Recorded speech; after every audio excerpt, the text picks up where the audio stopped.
Crisis en el aire, edición 17. Los anticuarentenials, la desconexión escolar y el virus ya es federal. Jimena Tordini y Mario Santucho analizan los temas más importantes de la semana. Hoy, en el primer bloque, la oposición gana la calle. ¿Se bolsonariza Cambiemos? En el segundo, las clases no vuelven y la disputa por el derecho a la conexión. Conversamos con Javier Noguera, intendente de Tafí Viejo, sobre pandemia y política en Tucumán.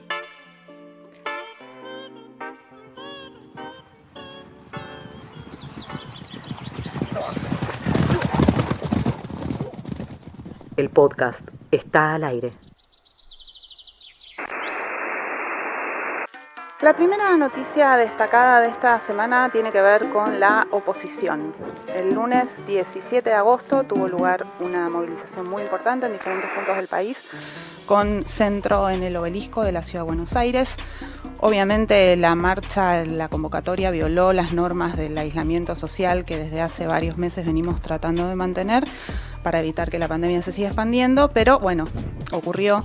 La medida también sacudió el escenario político en varios sentidos, porque fue la más masiva desde que asumió el gobierno de Alberto Fernández, la más masiva en la calle, ¿no? La primera serie de protestas contra el gobierno tuvo que ver con el llamado El Campo y comenzó apenas una semana después de que asumió Alberto Fernández la presidencia, el 18 de diciembre del año pasado. Parece otra época lo que pasó el año pasado. Los ruralistas salieron a las rutas a modo de advertencia.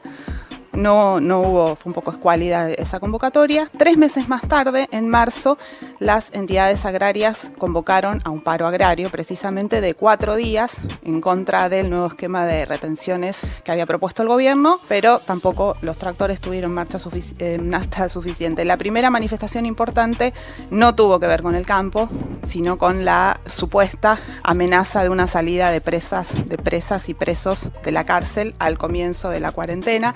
Esa fue una protesta muy fuerte, fue un cacerolazo el 30 de abril, que, como decía antes, no es que fue una movilización en la calle, pero fue una protesta que se hizo sentir. Bueno, la pólvora finalmente sí se encendió el 20 de junio, el Día de la Bandera, esta vez en rechazo al anuncio de la estatización, expropiación de Vicentín, y frente a esa protesta el gobierno retrocedió.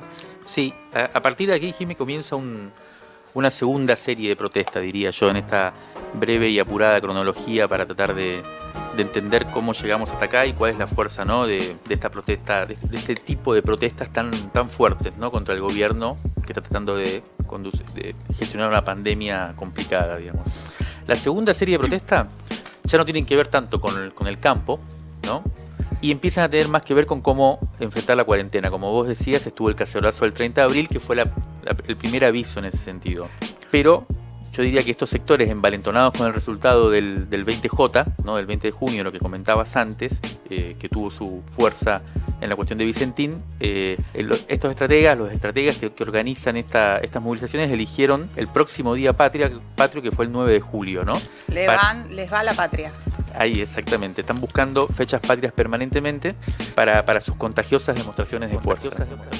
En ese momento, desde el gobierno, que estaba empoderado por los aciertos en la gestión de la pandemia, minimizaron el golpe, ¿no? Dijeron, esto empieza a decaer. Sin embargo, ahí llegamos a este lunes pasado, que el 17 de agosto, otra vez, en este caso el día de San Martín, en el cual la protesta alcanzó su pico de intensidad de toda esta serie, ¿no? Hay quienes dicen que, bueno, en este caso volvió a ser tan potente porque la reforma de la justicia, el proyecto presentado por el gobierno y que se está discutiendo por estos días en el Congreso, funcionó como aglutinador. Otra gente señala que hay algo más profundo y que tiene que ver con una frustración acumulada, ¿no?, fundamentalmente en los sectores de clase media, que se sienten que cada vez está peor y que pasan los gobiernos de diferentes signos y que ninguno soluciona los problemas. Lo cierto es que el impacto se dejó sentir en el oficialismo esta vez, no como la anterior, que más bien sintieron que no era tan importante la protesta, pero los principales dirigentes del oficialismo advirtieron que no van a tomar en cuenta el mensaje, ¿no? Primero Alberto Fernández, el presidente, el día después dijo, no nos van a doblegar los que gritan, y después el gobernador de la provincia de Buenos Aires, más irónico, con esta idea que tiró, que es que más que una marcha fue un aluvión psiquiátrico. De todas maneras, lo que nosotros queremos es tratar de centrar el análisis, ¿no?, hoy en qué significa este movimiento de protesta para la oposición. Entonces le pedimos a Rosendo Groboco Patel, que es un joven dirigente del PRO, que fue lugarteniente y que sigue siendo lugarteniente de Marcos Peña, una especie de discípulo, tiene 26 años. Él fue secretario en la jefatura de gabinete durante los 4 años de gobierno de macrismo, que le pedimos que nos cuente cuál es su reflexión sobre la marcha. Creo que de la marcha del lunes se pueden hacer varias lecturas, ¿no? Por un lado, creo que es la expresión clara de una parte de la sociedad relevante, de cansancio con el aislamiento, con el confinamiento y con la cuarentena, y sobre todo de cansancio con el uso político de la misma. Creo que este enojo también se cristaliza como en la agregación de una serie de atropellos a instituciones que las personas que se movilizan entienden, como el avance contra la justicia de Alberto Fernández, el tema de Vicentín.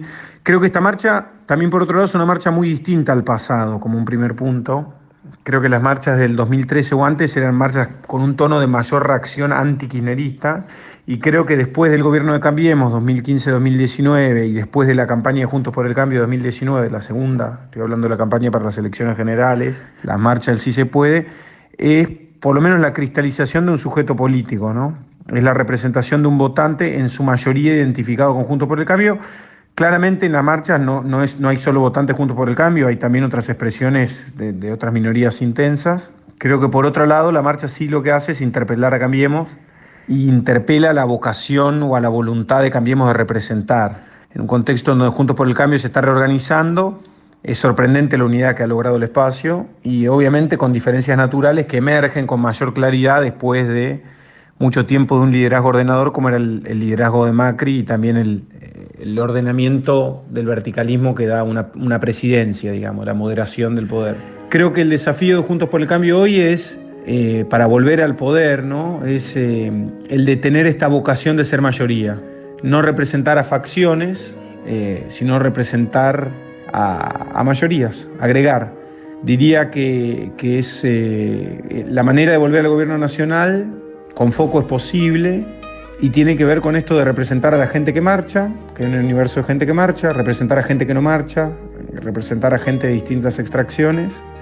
Y creo que claramente sí lo que también involucra este proceso es un análisis de errores, de mejoras, y un proceso de diagnóstico claro de lo que se hizo como gobierno. Esa es mi sensación. Entender el efecto político de esta serie de acontecimientos, y sobre todo de la protesta del 17 de agosto, también nos lleva a tratar de entender qué división existe, si existe una división en el seno de la oposición. De un lado vemos los que apuestan por la gobernabilidad, ya sea porque tienen responsabilidad de gestión o bien porque su análisis lo lleva a fortalecer posiciones más centristas, podríamos decir, ¿no? Horacio Rodríguez Larreta, María Eugenia Vidal son las principales referencias de este sector del PRO, de esta facción del PRO. Martín Lustó y el mendocino Alfredo Cornejo por el radicalismo también están en esa parte del armado. También vemos que Elisa Carrió, para sorpresa de muchos, parece haberse moderado luego de la última movilización, acercándose a esta línea, con un argumento que es, bueno, si cae Alberto Fernández, viene Cristina y todo puede ser peor. Carrió es increíble, ¿no? El tipo de razonamiento un poco imprevisible normalmente. Del otro lado, dentro de la interna de la oposición, están quienes buscan impedir que el gobierno de Fernández se estabilice, ¿no?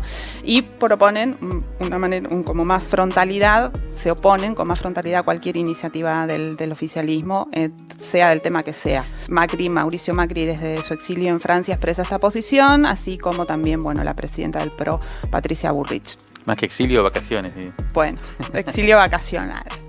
Por el radicalismo reapareció Ernesto Sanz, con declaraciones también destituyentes directamente, y lo tenemos también a Luis Brandoni agitando a las masas en la calle. Este sector, este segundo sector, es el que aparece claramente favorecido por el activismo callejero, ¿no? Patricia Bullrich fue quien mejor definió la estrategia a seguir de este grupo, que fue algo así como: ahora hay que recostarse sobre el núcleo duro de la derecha para consolidar la propia identidad que quedó un poco abollada, ¿no? Y como, bueno, ya habrá tiempo después para ver cómo desde ahí se ganan las elecciones. Así las cosas, un fantasma recorre la coyuntura y es una pregunta que nos venimos haciendo, que es si será que el PRO se va a bolsonizar para tratar de representar a este sujeto cada vez más radicalizado que vimos salir a la calle con fuerza el lunes pasado. Le hicimos esta pregunta a uno de los creadores de La Criatura, al consultor Jaime Durán Barba, y nos respondió lo siguiente. En el PRO siempre convivieron distintos sectores con mentalidad distinta. La posibilidad de que se bolsonarice la creo nula, porque la inmensa mayoría son personas con una mentalidad más bien liberal, lejana de esa extrema derecha que ha existido siempre en Argentina y que nunca tuvo mayor importancia. Me refiero a la extrema derecha de Alzogaray y de otros personajes de ese estilo. El PRO tiene otro espacio y hay personas que van a mantener el mensaje de fondo que siempre tuvo, que es muy moderno.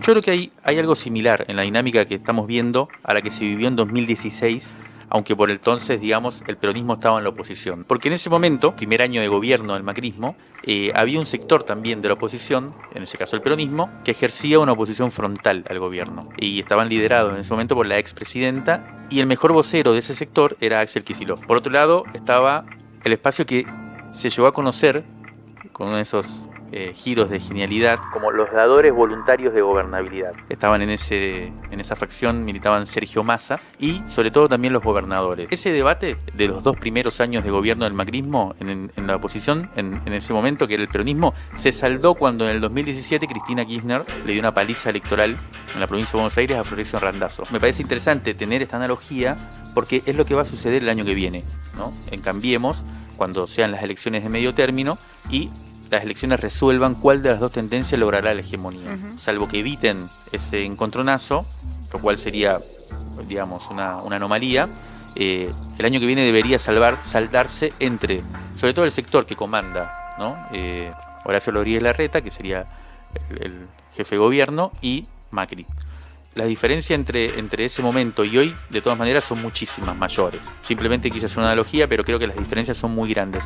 Una de las más importantes, creo yo, es que por aquel entonces los grandes medios de comunicación, básicamente Clarín, La Nación y los más influyentes, incluso Infobae, no solo eran confesos oficialistas, sino que defenestraban, prácticamente tratando de sacar del juego a quienes se oponían con virulencia, exigiendo cárcel y castigo, incluso ni olvido ni perdón. Hoy, por el contrario, esos grandes medios de comunicación se han convertido casi en panfletos partisanos. Hay como 3 cosas que yo creo que no vamos a tener tiempo de analizar ahora, pero que son importantes y que estaría bueno solo mencionar, ¿no? Lo primero es que hay una nueva composición, creo yo, de un sujeto reaccionario que no conocíamos en Argentina hasta ahora y que no se explica solamente por Cambiemos, ¿no? Porque lo desborda.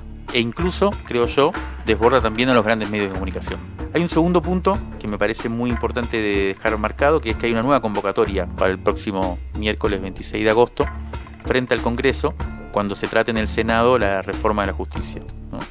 Veremos si ahí este movimiento opositor sigue ganando vitalidad o se desinfla este nuevo aviso. Y lo último es una especie de chimento que dicen que tiene que ver con la oposición y que dicen que Marcos Peña está reapareciendo con una consigna que unificaría a todos los sectores de la oposición y que sería, vamos a volver en ese caso, o sea que sería volver a ganar sea como sea.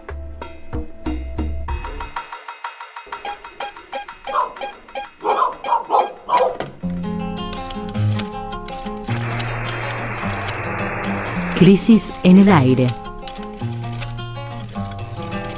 Análisis político en movimiento. De la pinta a la conversación.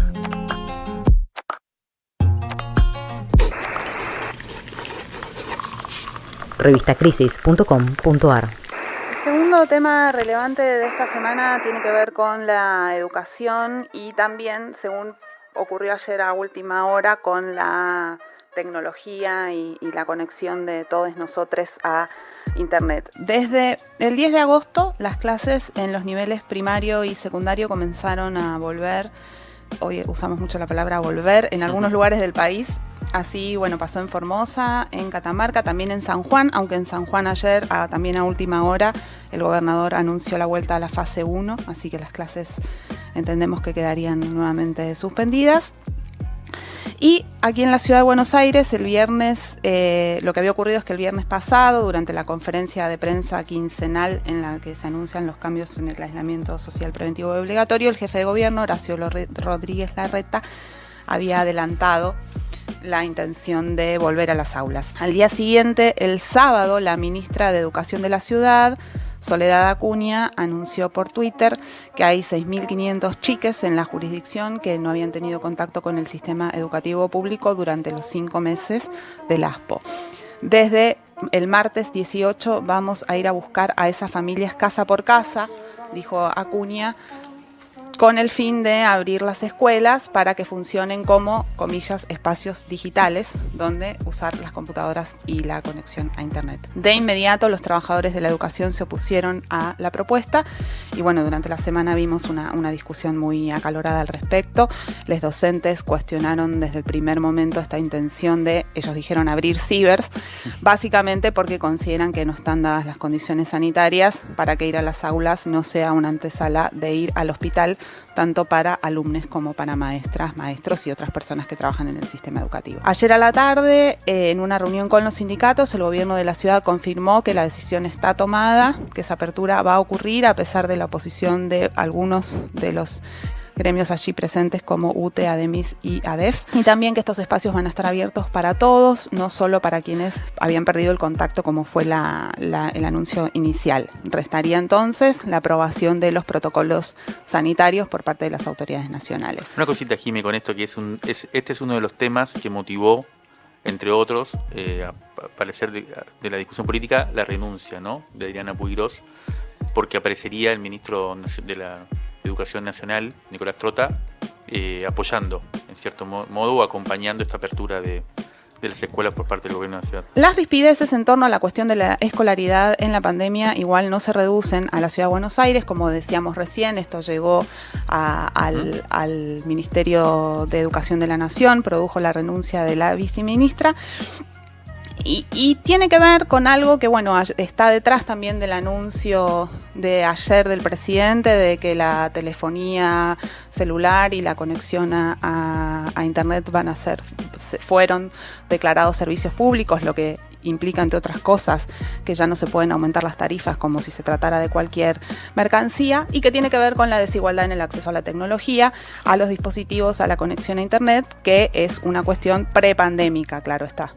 Una observación también ahí, Jimmy, me parece una medida muy importante, ¿no?, la de ayer tomada anoche, muy importante en el sentido de que, bueno, interviene en esto que estamos hablando, es bastante positiva, pero sobre todo también tiene que ver con, volviendo al primer bloque, digamos, del programa, anuncia una agudización de los enfrentamientos entre el gobierno y, sobre todo, un medio de comunicación particular que es Clarín, que es dueño además de Telecom y de buena parte del sistema de conectividad. Las autoridades nacionales del Ministerio de Educación habían anunciado un plan federal de conectividad con el nombre Juana Manso, con la promesa de repartir 300.000 computadoras antes de fin de año para hacer posible la conectividad y con esto que los chiques accedan a la educación, pero evidentemente la cosa venía muy lenta, habían pasado las semanas, pasado los meses, la situación no estaba resuelta. El 11 de agosto la organización La Poderosa hizo un planteo muy fuerte al Ministerio de Educación de la Nación sobre la situación irresuelta de los chicos en los barrios populares del país, sin clases, sin conectividad, sin luz,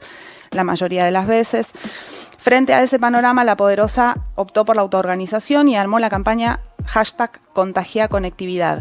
Hablamos con Nelson Santa Cruz, vecino de la Villa 2124, integrante de La Poderosa, sobre esta iniciativa y sobre la propuesta del gobierno de la ciudad de volver al colegio, y nos dijo esto. Contagiar Conectividad es una propuesta que nació desde el corazón de nuestros barrios, nuestras villas de todo el país, Y es importante siempre aclarar que la conectividad entendemos que no lo es todo para el aprendizaje de los pibes, pero sí en este contexto es un derecho y una herramienta fundamental para estudiar. Desde ese lugar nos plantamos y empezamos a visibilizar esta problemática desde nuestro medio de comunicación, La Garganta Poderosa, y también presentamos un proyecto ante el Ministerio de Educación de la Nación para gritar esta realidad, enfocándonos inicialmente en 100 salas como nodos digitales, de los cuales ya 6 tienen avances importantes. Caminan el territorio como salas digitales, que se van equipando de a poco, y seremos los vecinos quienes coordinemos estos espacios acompañando como promotores educativos a todos los jóvenes que necesiten este lugar, ¿no? Insistimos, no se trata solamente del Wi-Fi, sino formar para el uso de ciertas aplicaciones, dar apoyo escolar, dar seguridad a tantas y tantos que no pueden cargar el celular con crédito, o que tengan cortes constantes de luz, como es mi caso en la Villa 21-24, que en una semana hemos llegado a tener hasta 33 cortes. Es un desafío largo que es comunitario y que ya está caminando gracias a la solidaridad de la gente y diferentes artistas que a través del hashtag Contagia Conectividad están donando ya la poderosa. Respecto a la iniciativa del gobierno de la ciudad de que los chicos y las chicas de los barrios vuelvan a las escuelas, nos oponemos firmemente. No hay ejemplos en ciudades grandes del mundo que hayan tenido éxito la vuelta a las clases, y más cuando ya sabemos las condiciones en que se encuentran nuestras escuelas villeras, y también entendiendo que vivimos en condiciones de hacinamiento, donde ese niño, esa niña va a volver a casa y estar con sus abuelos en habitaciones de 4x4, y es absolutamente irresponsable e incluso cínico proponer que regresemos a las aulas como si eso solucionase todos los problemas que tenemos para poder completar nuestra escolaridad.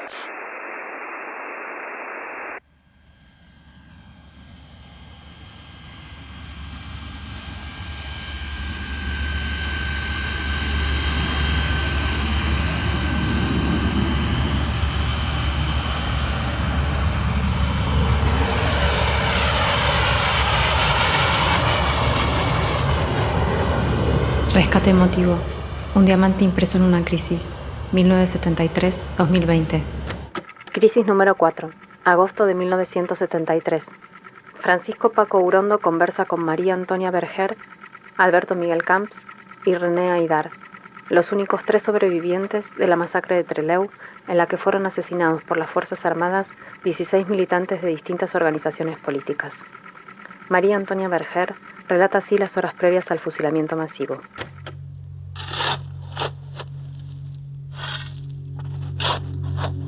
Nosotros le preguntábamos a un suboficial qué pasaba, y él nos hacía la seña con el dedo como que iban a tirar. Entonces, lo que supusimos era que iban a hacer un simulacro de fusilamiento. Dijimos, bueno, ahora en cualquier momento van a tirar tiros. Incluso nos decíamos, cualquier cosa, nos ponemos cuerpo a cuerpo a tierra y no nos asustemos. Ellos incluso sacaron los candados. Lo que yo creo es que los abrieron pensando que por ahí nosotros intentábamos escaparnos de nuevo. Pudo ser un intento para que nos rebeláramos porque aquella noche nos verduguearon como locos. Y vuelve a pasar el mismo suboficial y le volvemos a preguntar qué pasa y nos sigue haciendo esa señal y se oye que cargan y descargan las armas y después no pasa nada.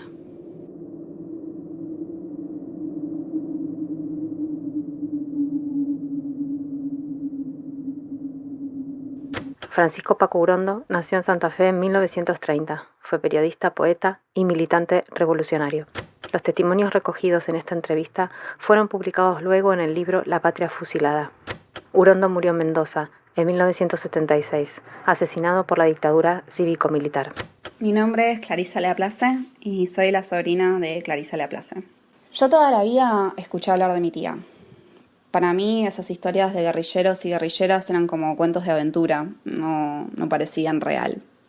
Creo que tiene mucho que ver con que gran parte de mi infancia y adolescencia viví en Estados Unidos y era como que todo ese relato era muy ajeno, era como una leyenda. más que cualquier otra cosa. Pero cuando volví a Argentina, hace unos años, todo empezó a cobrar otro sentido. Además, apenas llegué, fue el aniversario de 40 años de la masacre, y con toda mi familia fuimos a Trelew. Y ahí conocí a un montón de sus compañeros que habían militado con ella, que me contaban historias súper fuertes, que me abrazaban como si yo fuese ella. Y de repente fue de ser algo ajeno a ser algo propio, como súper visceral. Imagínate que tengo el mismo nombre y además me parezco, o por lo menos eso es lo que dicen. Y de repente fue como que este personaje, esta tía guerrillera, empezó a cobrar otro rol en mi vida. Y cuando ya pensaba que la tenía calada, me llega un mensaje de un exnovio de ella, de sus épocas pre-ERP, y me dice que tenía algo para darme. Entonces yo me encuentro con él y me regala un montón de cartas que Clarisa le había escrito cuando ella tenía alrededor de 18 años. Y fue re loco porque pude ver su letra y pude ver su angustia y sus ataques de celos y sus inseguridades y sus chistes. Fue como que finalmente la pude ver a ella, real. No me lo contaron, yo la leí y caí finalmente en cuenta de que era una pendeja, igual que yo. Y fue así que mi tía fue de ser un personaje fantástico de cuentos a una heroína, como bien dicen, de los que fueron fusilados en Trelew, a finalmente ser una persona. Y lo que sentí por ella fue muchísima ternura. Cuando se asoma esta fecha, a veces no sé muy bien qué decir. Ni siquiera me animo a terminar de ver las cartas porque es lo único que realmente me queda de ella. O sea, nunca la conocí, aunque ahora me gusta pensar que sí. Un poquito sí.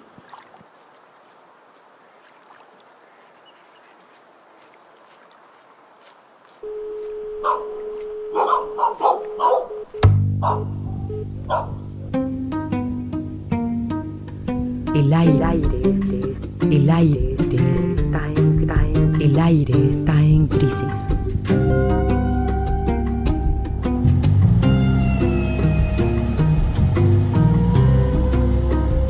Crisis.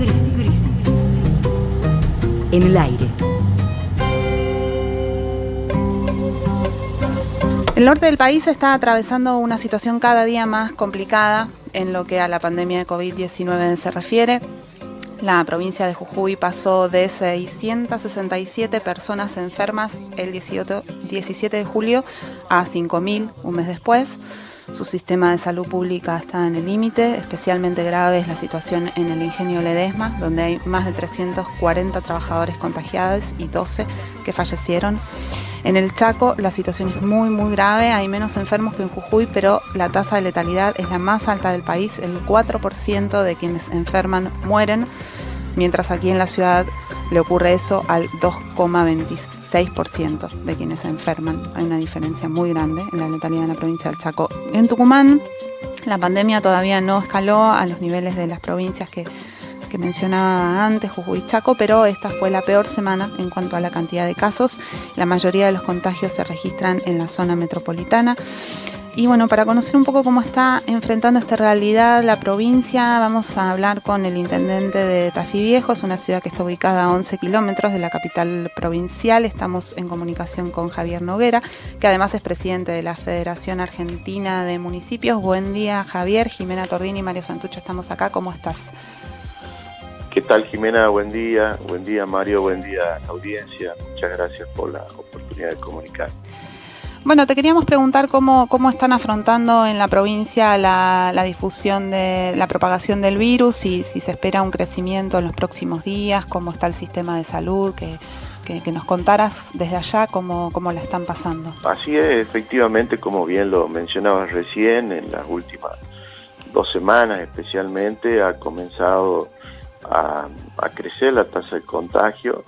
Nosotros teníamos hasta antes de estos supercontagios que se producieron en el área metropolitana, en muy poquitos casos. En la provincia durante mucho tiempo hemos tenido solamente casos importados que venían de afuera, sin contagio comunitario, y bueno, esto ya se comenzó a verificar y por supuesto lo vemos con mucha preocupación porque Estamos hablando de un área metropolitana que es la más densamente poblada después de la capital federal en el interior del país.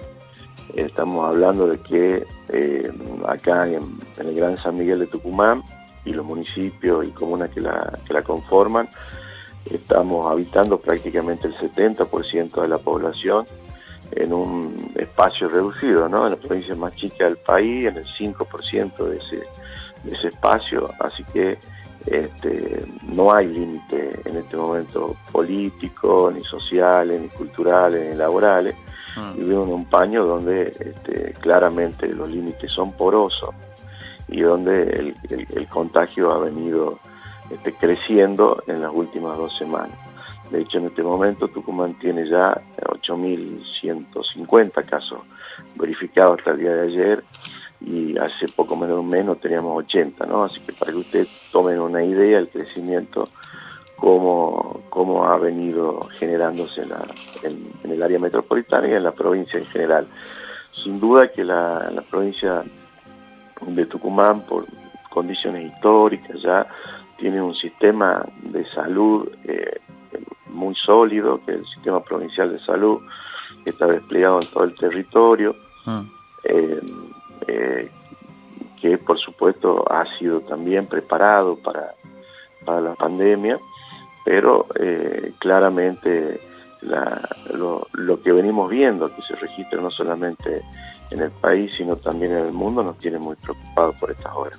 Javier, yo te quería preguntar también sobre la cuestión política y económica, ¿no? Porque esta emergencia sanitaria se da de alguna manera en el marco de una crisis complicada, ¿no? Y en las últimas semanas hemos estado hablando de esto en el programa, asistimos a una agudización de los conflictos políticos, ¿no? A partir de cierta decisión de la oposición de enfrentarse duramente al gobierno nacional. ¿Ustedes cómo están analizando desde el norte el presente del país y cómo ves este futuro inmediato ahora, ¿no? Uno podría hacer un reproche ético desde el punto de vista de la circunstancia de la pandemia y cómo aprovecha este mal humor que tiene la gente frente a la cuarentena. La oposición política se monta en este mal humor y francamente sale a hacer estas manifestaciones políticas, ¿no? A estas alturas los juicios de valor con respecto a este tipo de conducta me parece que tienen que dejarse de lado, ¿no? Sin duda el fenómeno, digamos, de la pandemia nos ha afectado de manera global, y este tipo de manifestaciones de mal humor con respecto a la cuarentena se expresan en todos lados. Lo singular es que acá la derecha argentina, muy especialmente Cambiemos, haya salido incluso a apropiarse de este mal humor y a capitalizarlo políticamente, señalando cuestiones que tienen que ver, digamos, con la puesta en marcha de la política, fundamentalmente, ¿no? Y esto me refiero concretamente a la reforma judicial, que ha sido un planteo político de nuestro espacio en las elecciones pasadas, donde hemos propuesto la reforma judicial, y en este momento la estamos discutiendo y llevando en marcha. Me parece a mí que nos vamos a tener que acostumbrar a que las críticas de la oposición sean emotivas, basadas fundamentalmente en animosidades, pero no en razones, y en consecuencia estamos frente a un escenario también que es complejo desde ese punto de vista. Javier, y pensando en lo que se viene ahora, ¿no? En las próximas semanas, en los próximos meses, no te pido una proyección estratégica del país, pero sí en lo que van a enfrentar ahora en los próximos momentos, tanto desde el punto de vista sanitario como desde el punto de vista económico, ¿no? Que no hay tal, como sabemos, no hay tal dicotomía, y de alguna forma la posibilidad de una reconstrucción tiene que ver con ambos espacios, ¿no? ¿Vos qué estás percibiendo, qué te está preocupando y qué estás esperando, digamos, o anhelando de lo que viene?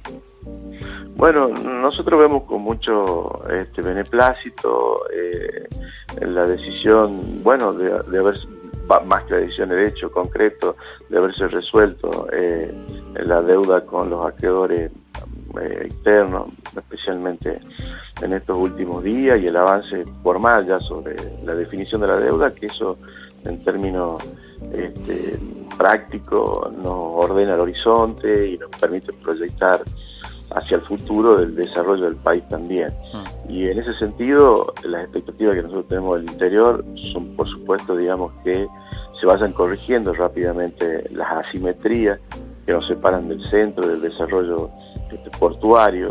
Nosotros somos una provincia que estamos a 1.300 kilómetros del puerto y así también las diferencias de nuestros hijos, desde la crianza hasta las posibilidades, digamos, de desarrollo son muy diferentes a las que hoy habita alguien que vive en la pampa húmeda. Claro. Y en consecuencia necesitamos corregir esas asimetrías que llevan ya más de 200 años de profundización y que siguen camino a profundizarse hasta acá. Si vos me preguntás a mí cuáles son mis expectativas son esas, digamos, que la región tenga la posibilidad de desarrollarse, que se haga una inversión importante en infraestructura que tiene que ver con, fundamentalmente, terminar de conectarla, ¿no?, al norte argentino, que es una asignatura pendiente, que durante el macrismo tuvimos, digamos, la promesa del Plan Belgrano, que quedó, por supuesto, solamente en esa expectativa. Así que esperemos que este nuevo horizonte que se nos plantea a partir de haber arreglado la cuestión de la deuda externa nos permita proyectar un país más justo, más equilibrado desde el punto de vista de su desarrollo económico. Javier, hay una situación que está conmocionando un poco a la provincia o algunos sectores por lo menos, que tiene que ver con la denuncia de abuso contra el legislador Ricardo Bussi. Ricardo Bussi es hijo del represor que gobernó la provincia durante la dictadura y luego también en los años 90 la denuncia fue además presentada por una mujer de su propio partido, Fuerza Republicana, y pareciera, o por lo menos lo que se ve a través de los medios aquí, es que la legislatura provincial lo estaría protegiendo como si fuera un pacto, digamos, corporativo. ¿Vos qué pensás de este episodio? Bueno, da esa misma impresión. Me parece que Ricardo Bussi forma parte de la expresión más fea que tenemos en la política tucumana, básicamente de la antipolítica. Es una persona cuyo único mérito hasta acá es haber sabido usufructuar a su beneficio el apellido de su padre.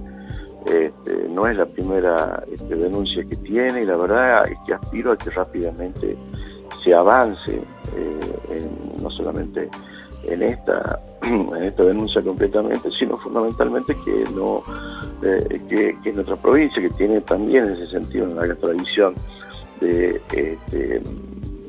impunidad, y el caso de su padre es un excelente ejemplo, pueda en como muchos otros casos más, avanzar rápidamente hacia el esclarecimiento y fundamentalmente hacer justicia, ¿no? Porque es muy difícil pensar que una chica, en las condiciones en las cuales ha hecho esa denuncia, la haya hecho la denuncia, digamos, sin estar verdaderamente motivada. Así que me solidarizo también con ella. Me parece que claramente estamos frente a una víctima y un victimario que, desde el punto de vista estrictamente de la justicia y también de la política, merece esclarecerse rápidamente.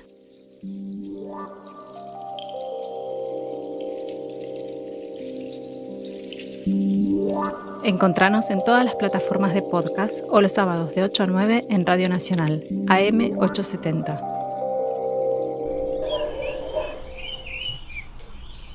Nuestro número 43 ya está disponible.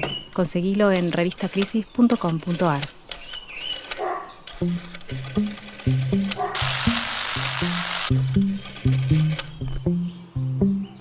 Válvulas de papel, aire, podcast y transmisor.